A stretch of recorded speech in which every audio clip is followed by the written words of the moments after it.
Hooray for Hollywood. Go ahead.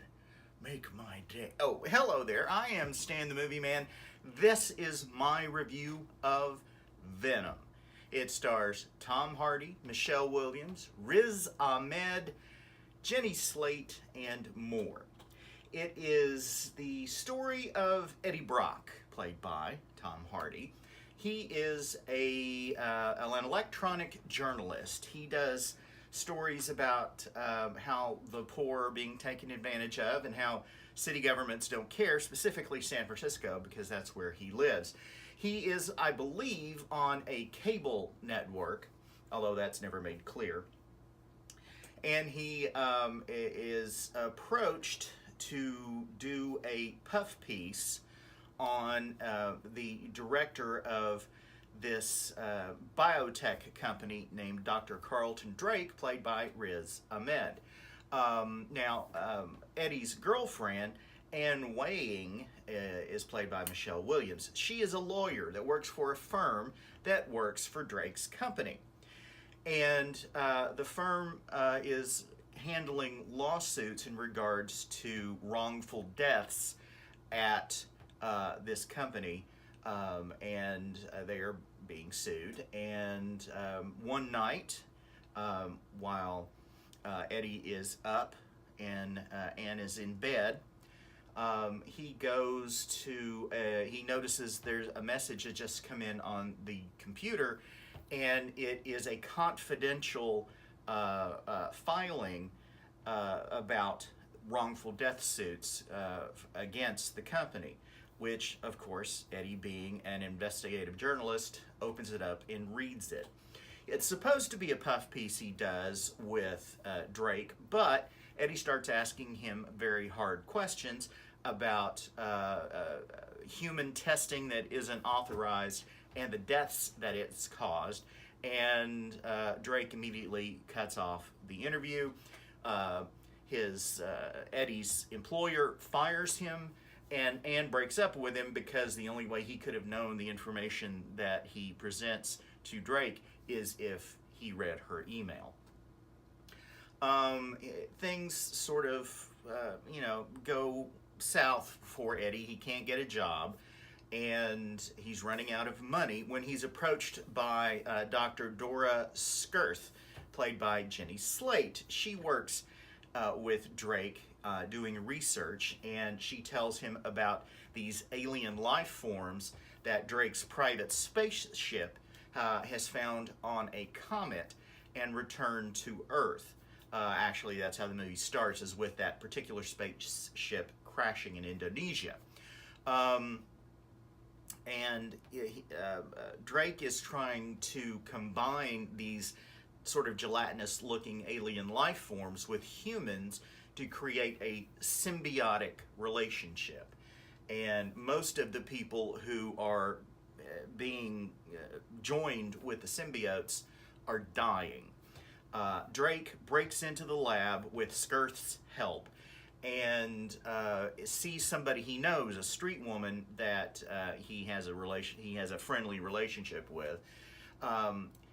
She appears to be suffering in some way. He uses a fire extinguisher to break the glass door into her enclosure, and she jumps out, and the symbiote that is inside of her transfers to Eddie. And we later find out that symbiote's name is Venom. It can do lots of really interesting things. It can form itself into certain shapes. It can it can protect Eddie, and it can project itself out and handle enemies at a distance. It's pretty neat. However, the symbiote kind of uses up its host, and Eddie could be dying. And there are more symbiotes that are roaming around in the world that we don't know about immediately. This movie's been pretty beat up by the real critics. It has like a 30 or maybe less at Rotten Tomatoes and a similar score at Metacritic. But I enjoyed the movie. It's a lot of fun. Granted, tonally, it's all over the place. Sometimes it's a buddy comedy.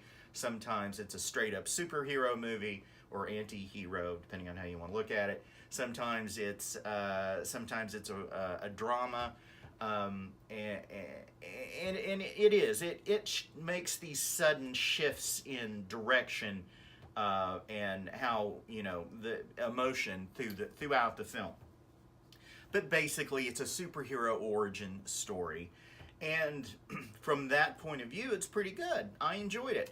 The relationship, granted, he's having it with himself, but the relationship between Eddie and Venom is at times complicated, and at the same time, it's a lot of fun because as Venom is providing a benefit to an extent to Eddie, Eddie is also providing a benefit to Venom. There's not only a symbiosis of body, but of mind. And even though Venom can be very stubborn and likes to take charge and doesn't mind hurting people, Eddie would prefer that he only hurt the bad people. There's a couple of scenes where Venom clearly is killing people they're all apparently law enforcement, and Eddie is slinging people around and throwing people into each other and through columns inside this atrium, and also just there's no way some of these folks didn't die. However, it's a superhero movie, so we don't get to see that. Also, it's PG-13, so the grosser aspects of Venom, specifically him biting people's heads off, isn't shown in all of its gory glory. But you get the idea. I would have preferred an R-rated Venom movie, but I think this one gets as close to the line as it can with the violence without stepping over it. And when the DVD comes out or it starts streaming, you'll be probably able to see a lot of cut scenes because apparently, according to an interview with Tom Hardy, there is a ton of footage that got cut. There's also 2 post-credit scenes. One is specific to the movie, and the second is an extended scene from Spider-Man Into the Spider-Verse, the animated movie, which I enjoyed quite a bit. It's back to Venom. It is a lot of fun. I enjoyed it, and I think Tom Hardy and Michelle Williams and Riz Ahmed and Jenny Slate and all of the cast do a terrific job in populating this fictional universe with people that you actually believe could exist. The possible exception is Michelle Williams. Her character is just way too understanding once she believes what is happening to Eddie. Other than that, the tonal shifts and the way Michelle Williams' character was written, I think this film is a lot of fun. I enjoyed it, and I'm giving it 4 stars. Go to StanTheMovieMan.com to read my complete review of Venom. Please listen to The Fractured Frame. It is a podcast I do with some friends where we talk about the latest in entertainment news. You can find that wherever you get your podcasts. You can follow me on Twitter @MovieManStan.